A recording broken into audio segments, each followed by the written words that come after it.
Good morning. We're here with candidate Ben Hall. Today, along with our partners at CBS Radio, we are joining you on behalf of the Houston Hispanic Chamber of Commerce. I'm Dr. Laura Murillo, and with us today, also joining us from CBS Radio, is Sarah Fraser. Thanks for being here, Sarah. Thank you. Good morning, everyone. Well, good morning, everyone. Yes, good morning, Mr. Hall. Good morning, Dr. Mayoral. Well, here we are, and you're running for mayor, and we're going to start out with the first question we're asking all of our candidates, which is, Ben Hall, why do you want to be mayor of Houston?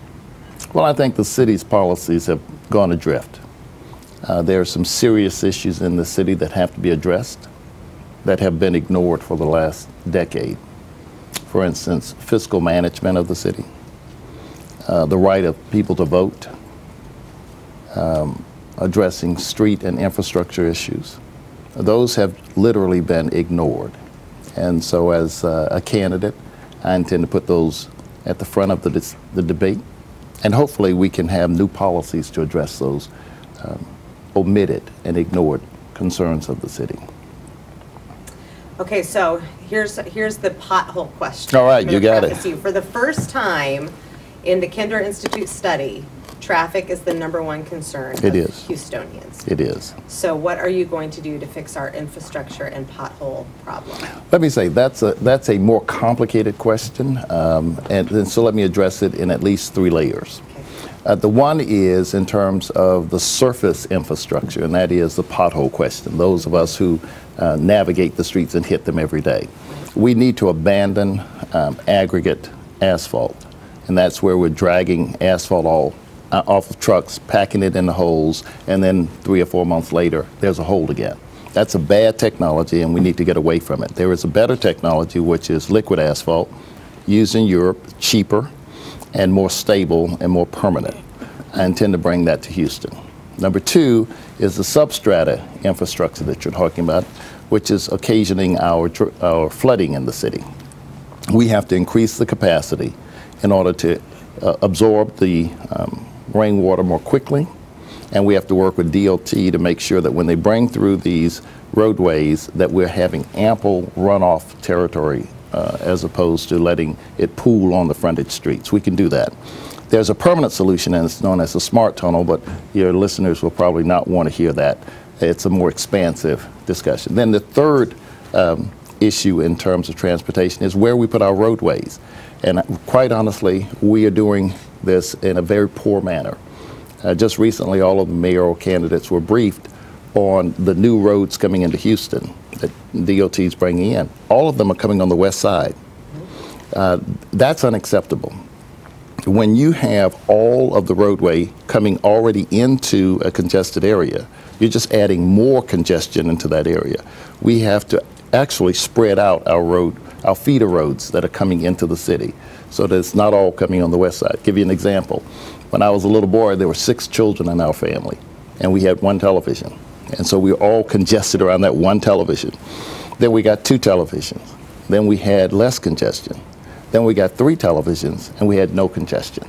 The point is this: if we continue to pour all of our traffic into certain areas, it will become even more congested.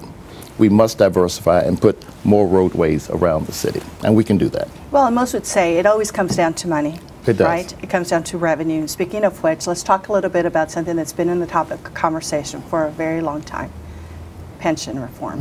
What's going to happen with that, and how will you help balance the city's budget? Okay, let's describe what the deficit is. We have $148 million, between $126 and $148 million projected deficit for next year. That's general fund deficit. On top of that, we have a nearly $4 billion underfunded liability for our pension liability. So how is the next mayor, serious mayor, going to address those issues? Number 1, and that is the general fund deficit, is more easy to address, and it's not by raising taxes. I've been very clear we can address this deficit without raising taxes, because right now $457 million of general fund taxes are under private management. They're being managed in TERS and in 380 agreements. We need to seize that money, bring it back into the general fund, because it will more than adequately cover the deficit in the general fund. Going forward in terms of the pension reform, we must go to a defined contribution plan, not a defined benefit plan. And we must tie our contributions to the risk market, the risk of the marketplace. Right now, we're actually insuring against the marketplace, and we don't need to do that. We can actually take our liabilities tied to performance, and that will then alleviate a lot of the insurance risks that we're incurring right now. That's a lot of words just to say we're going to make sure that we pay what we promise, but we're not going to promise more than we can pay. Moving forward. That's what, moving forward. Yes. Okay, so there are over 1 million millennials in this marketplace. And the biggest concern that a lot of us have right now is that they feel they don't matter in the vote. So I want to ask you, what do you believe about that? And what can we do to get them more invested in the process? You know, you and I were talking about this just before we went on the air, and I agree that this is a disappointing statistic. But quite honestly, people don't feel incentivized to vote generally. In this city of over 3 million people, only 968,000 registered voters. That's tragic, and quite honestly, the democratic process doesn't work effectively when you have such small numbers of participants. Well, and only 180,000 or so actually voted in the last mayoral campaign. That's right. We anticipate it'll be higher this go round, but it is a dismal number. But what's driving that? One is not only the millennials generation feeling kind of disconnected from the process, and we have to do a better job of making the process speak to that generation. Quite honestly, we're not doing a good job doing that. In fact, a lot of the political advisors are telling us, don't incentivize that crowd. Well, that's just wrong thinking, because that's the future of Houston. It's kind of counterintuitive, isn't it? Yes, absolutely. But it is, because most of the candidates that are running are traditionalists. They don't like the Obama model because it's so unpredictable. The millennials can come in and sign on to a candidate and actually determine the outcome of the race. Absolutely. That's the demographic I'm going after. I like that uncertainty because I think that is the spirit of a free society. But you should know that we're really not giving voters a real choice. And so there's nothing to vote for, because you have these traditional politicians who come out and say the same thing, mamsy-pamsy kind of double-speak language, and people are like, I'm tired of that. I want a leader. And quite honestly, although I'm not a fan of this guy, one of the reasons Trump is getting so much attention is he's just speaking his foolishness, straight from the heart, right? Without any kind of political massaging and making him more palatable. He's just simply saying that. And that's refreshing in the sense that he's saying what he wants to say. Now, everyone has a right to be an idiot, and display it if they want to, and he's doing a pretty good job of doing that. Yes. But the point is this: it's getting attention because it's different, and it's new, and it's unpredictable. But I think that we can be more disciplined and actually say something meaningful to move society forward, but we need to stop this kind of traditional career politician language that turns people off. And I hope not to be a traditional politician. I'm willing to tell you exactly what I think, whether you like it or not, because I think you have the right to vote for me knowing who I am, not who I've hidden myself to be.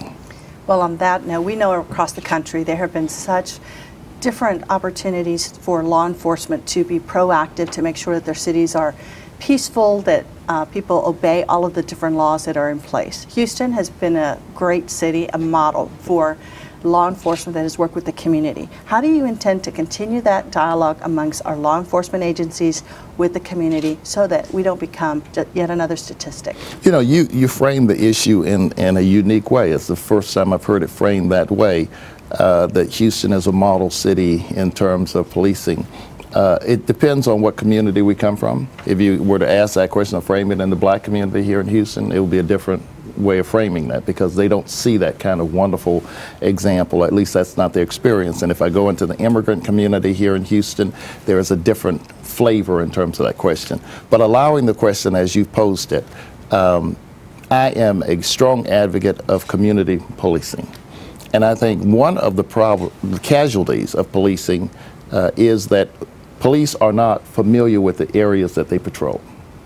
And as a result, they come from Spring, they live in Spring, they come in, and there's kind of a war zone mentality when they get in Houston. Well, that's unacceptable. So I would like to encourage police officers to live among the people they patrol. You can't mandate it, the law doesn't allow you to do that. But just imagine if we were to give them incentive pay and say, it's cheaper for the city for you to live inside the city amongst the people, because then we have less arrests, we have less crime in the areas where you live. So I'm willing to give them incentive pay so that they'll live.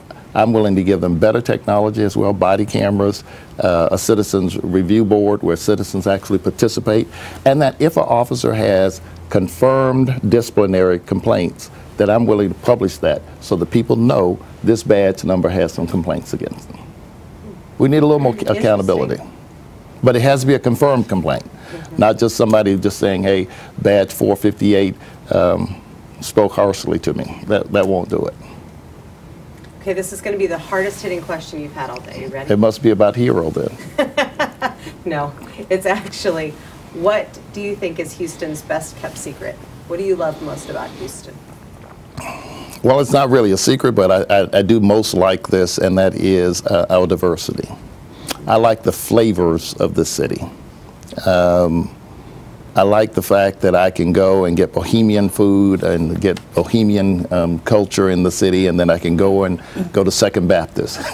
So I like the fact that no two people are the same. In fact, there's kind of an innate belief that we are free to be different in this city, and wonderfully diverse, and I really cherish that, and I hope to add to that in the mayor's office, that we can encourage that kind of diversity.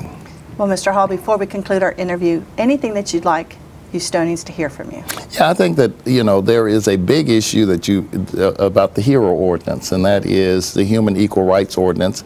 Some people call it the Gay Rights Ordinance. I think that deserves the ordinance. I'm the only mayoral candidate that has consistently opposed the HERO ordinance, and you should know this.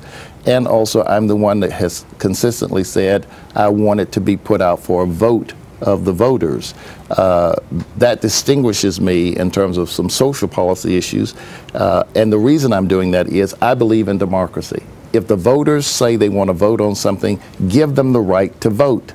It doesn't mean that the result's going to be constitutional, but give them the right to vote. That's what we fight for. That's what we brandish all around the world, that we are a free society, and therefore I have opposed the efforts to suppress that right.